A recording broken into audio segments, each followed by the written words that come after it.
بسم الله الرحمن الرحيم والصلاة والسلام على أشرف المرسلين وعلى آله وصحبه أجمعين. Nous allons traiter dans cette séance une problématique qui est très importante, à savoir l'effet de jugement, d'ouverture d'une procédure de redressement judiciaire. Bien sûr, après avoir expliqué que le redressement judiciaire, dans ses conditions de fond, nécessite une cessation des paiements, et on aura l'occasion d'expliquer qu'est-ce qu'on entend par cessation des paiements, et la qualité, bien sûr, du commerçant, que ce soit une personne physique ou une personne morale, et parmi les conditions de forme, c'est que le redressement ou même la liquidation ou même le plan de sauvegarde doit être obligatoirement déclenché par un jugement rendu par le tribunal de commerce. Pourquoi? Parce que c'est à travers ce jugement qu'on peut déjà établir le point de départ ou le chronomètre d'un nombre de procédures, que ce soit dans la phase de la préparation de la solution ou dans la phase de l'adoption de la solution ou bien sûr de modification, c'est une modification à faire au niveau du plan, bien sûr. Alors parmi les effets majeurs, plutôt les effets, parmi l'effet plutôt principal de jugement, comme on a expliqué tout à l'heure, on peut citer brièvement la fixation de la date de cessation des paiements. Aussi, le jugement entraîne le déclenchement de la procédure de déclaration des créances et bien sûr il suspend les poursuites individuelles et toute voie d'exécution, et il arrête aussi le compteur des intérêts ou le concours des intérêts. Alors, en se référant à l'article 719 de la loi 73-17, on remarque que cet article qualifie la déclaration des créances après le jugement, c'est une demande judiciaire. Et il doit être faite dans un délai de 2 mois. Et la déclaration doit être faite, bien sûr, la déclaration doit être faite pour toute catégorie de créances, que ce soit des créances civiles ou des créances commerciales, mais à condition, bien sûr, qu'il y ait un lien entre la créance et l'activité de l'entreprise. Seuls sont exonérés de cette déclaration, bien sûr, dans les 2 mois qui entraînent, dans le défaut, entraîne la forclusion, les créances salariales ou les salariés. Mais par rapport aux cotisations de la CNSS, c'est-à-dire la part, bien sûr, la part patronale et la part salariale de la CNSS, il doit aussi respecter la déclaration de créance. Certes, c'est une créance publique, la CNSS doit être avertie par le syndic, mais quand même, le défaut de déclaration de ces cotisations de CNSS entraînera sa forclusion. Bien sûr, les créances nées postérieurement au jugement d'ouverture de la procédure sont exonérées, plutôt exemptes de l'obligation de déclaration. La déclaration des créances doit être faite avec ou sans titre. Ça veut dire lorsque la créance existe, la preuve de la créance, ça veut dire le fait générateur de la créance existe, mais on manque de titre de créance. C'est le cas de la CNSS par exemple. Un débiteur, plutôt une entreprise qui n'est pas affiliée à la CNSS, il va déclarer sa créance, même s'il n'y a pas de titre, mais à condition de ramener le titre au moment de la vérification de la créance. Bien sûr, quand on a expliqué, le délai de déclaration de créance est de 2 mois. Et après, justement, après la déclaration de créance qui est déclenchée par le jugement, vient automatiquement, selon les dispositions de l'article 726, la vérification des créances qui se fait par ordonnance de juge commissaire, et la décision, l'ordonnance du commissaire, soit d'accepter la créance, soit de la rejeter, soit de constatation d'un litige, soit son incompétence, surtout lorsqu'il s'agit d'une compétence d'attribution qui relève de l'ordre public. Il ne peut pas statuer sur l'existence ou la non-existence d'une créance contestée lorsque cette créance est une créance publique, telle les créances de l'administration fiscale ou de la commune ou plutôt de la CNSS. Parmi les effets les plus importants qu'on trouve au niveau dicté par l'article 686 de la loi 73-17, l'arrêt des poursuites individuelles. Cet arrêt des poursuites individuelles interdit toute action en justice dont l'objet c'est des créances nées postérieurement à la date de jugement, quelle que soit la nature de ces créances, que ce soit des créances chirographaires ou munis de sûreté, ou des créanciers qui ont un privilège spécial ou un privilège général, ou même ceux qui ont un nantissement du fonds de commerce. Et l'article 690 de la loi 73-17 confirme l'interdiction de paiement de toute créance dont le fait générateur est à une date antérieure à la date de jugement d'ouverture de la procédure de redressement. Alors l'interdiction concerne toute action dont l'objet est la condamnation de débiteur pour le paiement d'une somme d'argent, ou la résiliation d'un contrat pour défaut de paiement d'une somme d'argent, ou toute exécution sur les biens de débiteur, que ce soit des biens meubles ou des biens immeubles.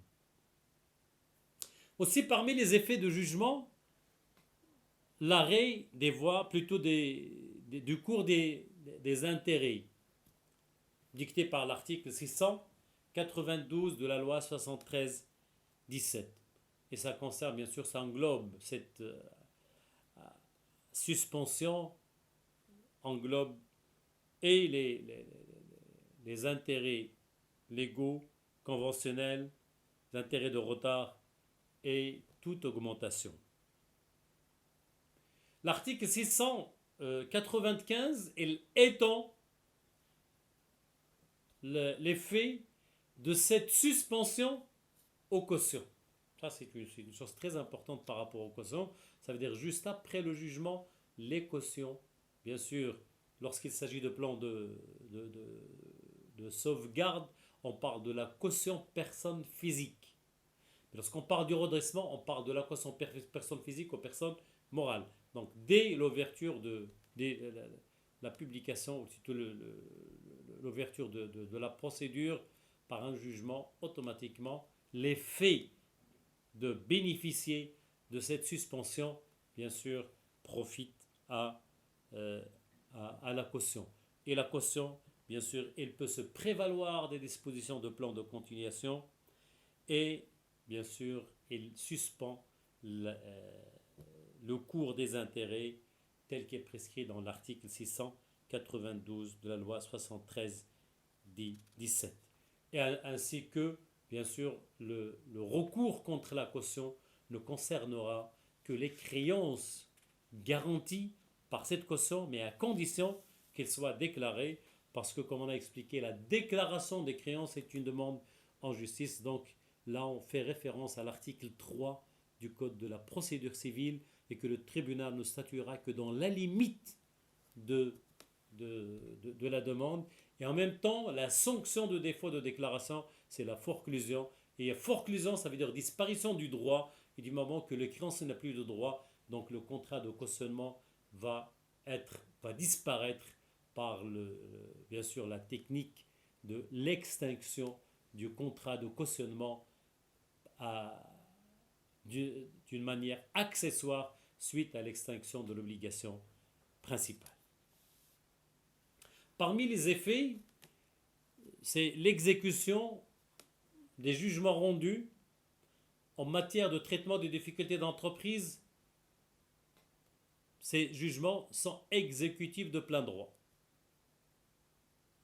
De plein droit. À l'exception, bien sûr, de ces jugements qui sont liés à la banqueroute et à la déchéance commerciale. Parce que là, c'est des sanctions qui limitent quand même soit la capacité commerciale, soit qui risquent de condamner, bien sûr, le débiteur à une peine privative de liberté. Et dans ce cas de figure, on aura besoin des jugements qui sont dotés de la force de la chose, plutôt de la force de la chose jugée, c'est-à-dire qu'ils ne sont plus susceptibles d'aucune voie de recours, et à partir de là, on peut parler d'un jugement exécutif. Mais pour les autres jugements, à l'exception de la déchéance commerciale et de la banqueroute, automatiquement, il y a l'exécution d'urgence de plein droit. Lorsqu'on parle, il y a une précision ici à faire, c'est que lorsqu'on parle de l'effet du jugement de jugement d'ouverture de la procédure de redressement, ça veut dire que ce jugement produit ses effets à sa date, à partir de sa date, sans qu'il y ait besoin de faire aucune notification aux publicités.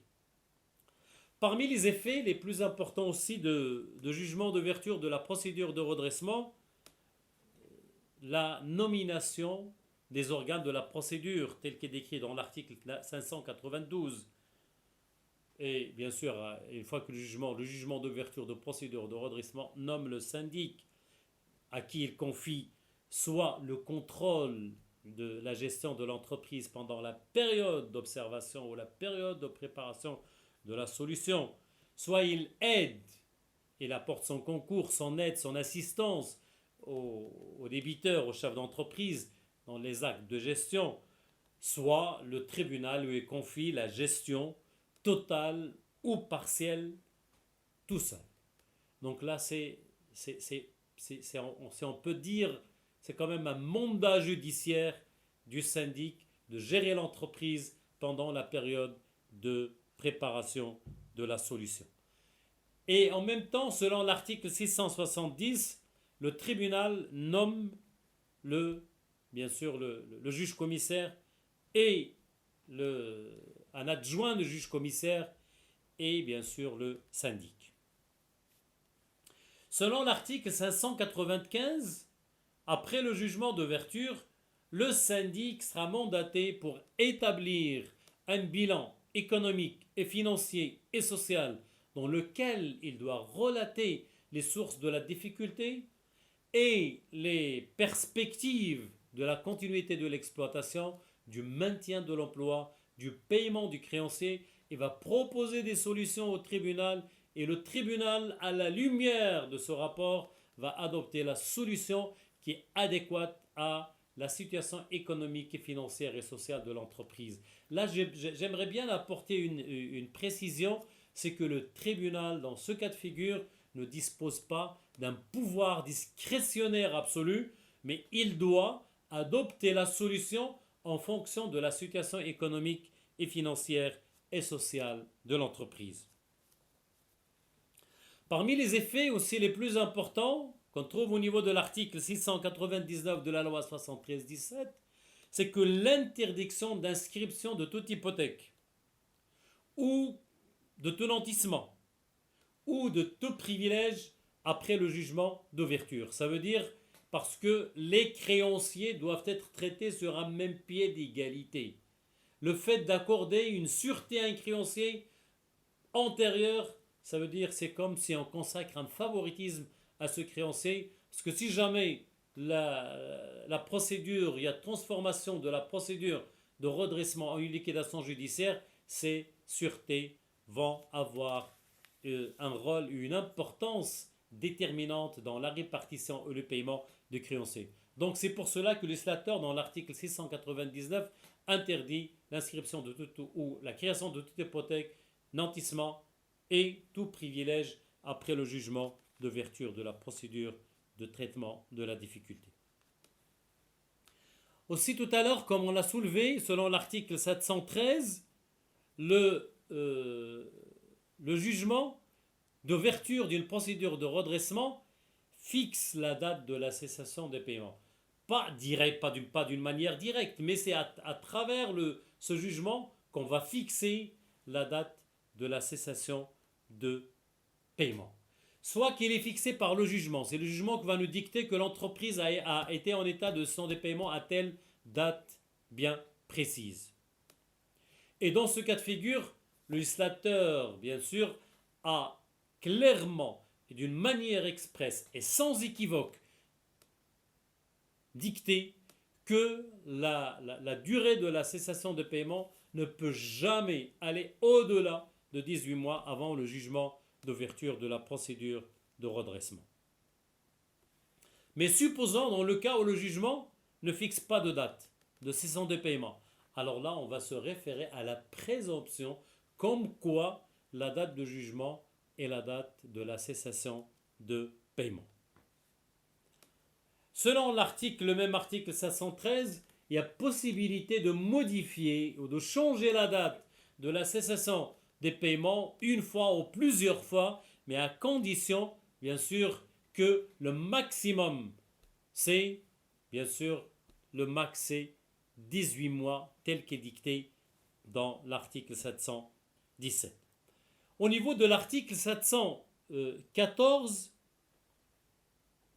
le législateur marocain a traité l'effet de cette cessation des paiements. C'est la période suspecte, selon l'article 712. La période suspecte commence à partir de la date de la cessation des paiements. Et jusqu'à, bien sûr, le jugement d'ouverture de la procédure. Et le maximum pour cette période suspecte ne peut pas aller au-delà de 18 mois. Et bien sûr, pendant cette période suspecte, le législateur a sanctionné les actes à titre gratuit par une nullité absolue et les actes à titre onéreux à une nullité qui est laissée à l'appréciation du tribunal. S'il est profitable à l'entreprise, donc le tribunal peut maintenir l'acte juridique. Mais s'il porte atteinte aux intérêts de l'entreprise ou s'il n'est pas profitable à l'entreprise, donc le juge peut annuler. Mais là encore une petite précision, la nullité au niveau de la loi 73-17 et précisément au niveau de la période suspecte ne produit pas les mêmes effets qu'on a étudiés ou que vous avez étudiés en droit civil, parce que en droit civil, la nullité relative a un effet rétroactif, mais alors que la nullité absolue n'a pas d'effet que la restitution de l'indu. Mais lorsqu'il s'agit d'une nullité relative au niveau de la loi 73-17, au niveau de la période suspecte, bien sûr, le contractant ou le co-contractant ne récupérera pas l'argent versé à l'entreprise suite à cette transaction.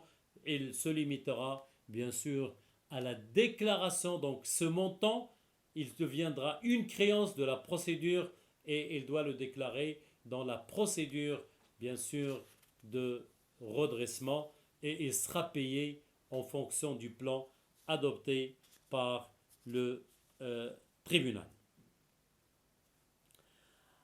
Alors, lorsqu'on parle de ces actes,